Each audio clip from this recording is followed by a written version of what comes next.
everything, so I expect others to too. But thanks for coming.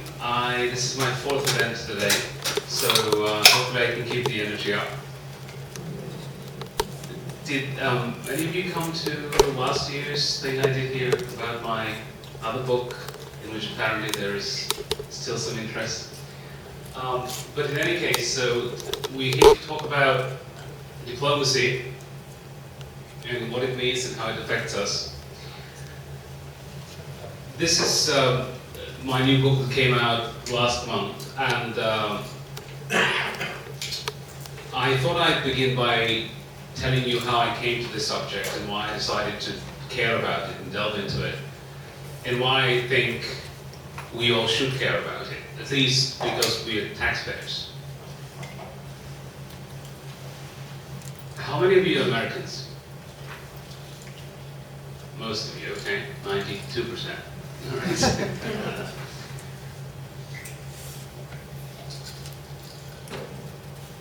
My personal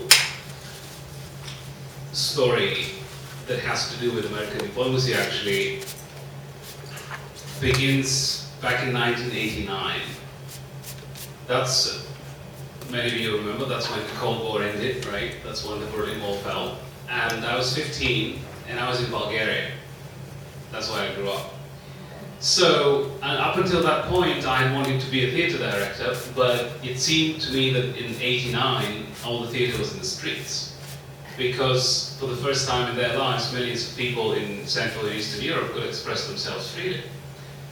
And I decided to become a journalist to tell these stories and make sense of them and help people understand what they meant and what the consequences were. So I became a journalist. I became a TV news reporter at 19, at the same time going to university, of course. And through my studies and my first contacts with the American embassy in Bulgaria, I began learning about the role that American diplomacy had played in ending the Cold War. And I'm not saying that American diplomacy ended the Cold War, but it played a role. And it continued to play the role after these events, of course, in helping these countries in Central and Eastern Europe to transition to democracy and market economy. So, years later, I realized that nothing of what's happened to me would have happened had it not been for these events and the role of American diplomacy. I would not gone to the US, or gone to Harvard, or worked for the Financial Times or Washington Times. Here's a way to introduce myself. And I've written this book, traveled with the Secretary of State, and I've written this book. So in a way, I started to think, well, that American diplomacy did affect me. I'm in a way a beneficiary of it. But does it affect other people? Does it affect many people? And so after the Kennedy School, I went to work. Actually, during the Kennedy School, I was working for the Financial Times, and my first trip with the Secretary of State was with Madeleine Albright in 2000. Then Colin Powell came in, and I continued to travel with him. And about the time of the Iraq War, when it began, I found myself asking these questions, like, what is it to be an American diplomat in the 21st century? Particularly in a time that wasn't good for the Foreign Service. I mean, the first Bush term wasn't good for the Foreign Service. And then I thought, I'm sitting in the State Department every day, because I had an office there, and I write at least one story a day about foreign policy, whether it's about North Korea or Iraq or whatever it is. And I travel with the Secretary of State, but I don't know what it's like to be an American diplomat. Even visiting those embassies with the Secretary of State doesn't give you a realistic picture of what these people do, because they want to make sure that the visit is as smooth as possible, but that takes them away from their daily duties. And then, I'm sure you've seen in the past month these pictures several times, but this was a reminder that the media and the public focus on diplomacy and the Foreign Service only at the time of tragedy. And one of the things I'm trying to do is to change that and have people think about this, if not every day, at least frequently, and not only when things like this happen. So in 2003, I began my research, and in 2004 published an 8-part series in the Washington Times called America's Other Army, from which this book grew. And through my research, I had 3 main questions in mind that guided me. And the first was this one: why should we care about diplomacy? Really, does it affect us? I mean, we see these people on TV conducting negotiations, accompanying the president, or speaking on TV when something like a crisis in Syria happens. But does it really affect most people on a day-to-day basis? Is it something that we can relate to? I find that most people think about diplomacy as this, what I call stratosphere of officialdom, that takes place on this level that really is just up in the sky. It just doesn't have to do much to do with our daily concerns and daily lives. The second question was, what is diplomacy in the 21st century? Is it what we perceive it to be? Is it what it was 20 or 30 years ago? Do these people do more than just what we think they do? Actually, let me ask you. When I say diplomacy, in one sentence, what do you imagine? What do you think diplomacy is all about?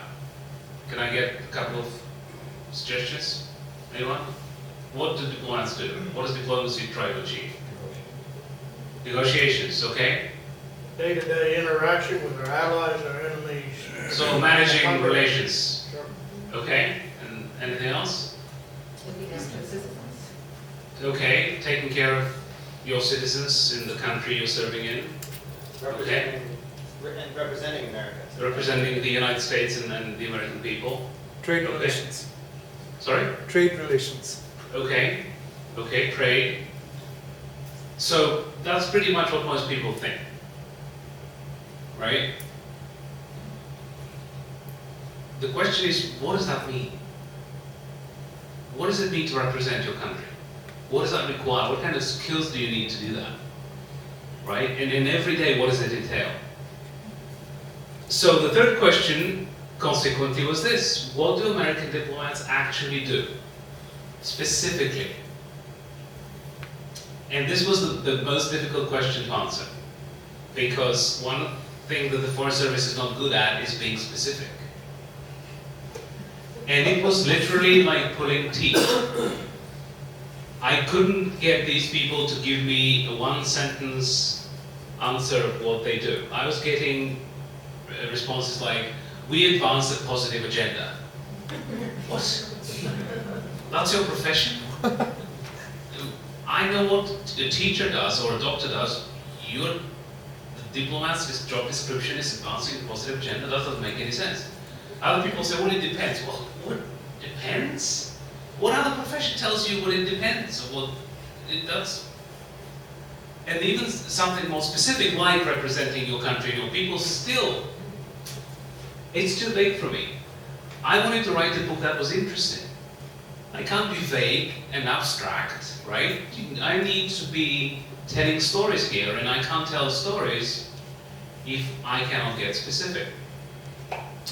So, with these questions in mind, I went around and visited 52 embassies and consulates over several years, and interviewed about 600 career diplomats, and the last 7 secretaries of state. So I covered and traveled with the last 4, Albright, Powell, Rice, and Hillary Clinton.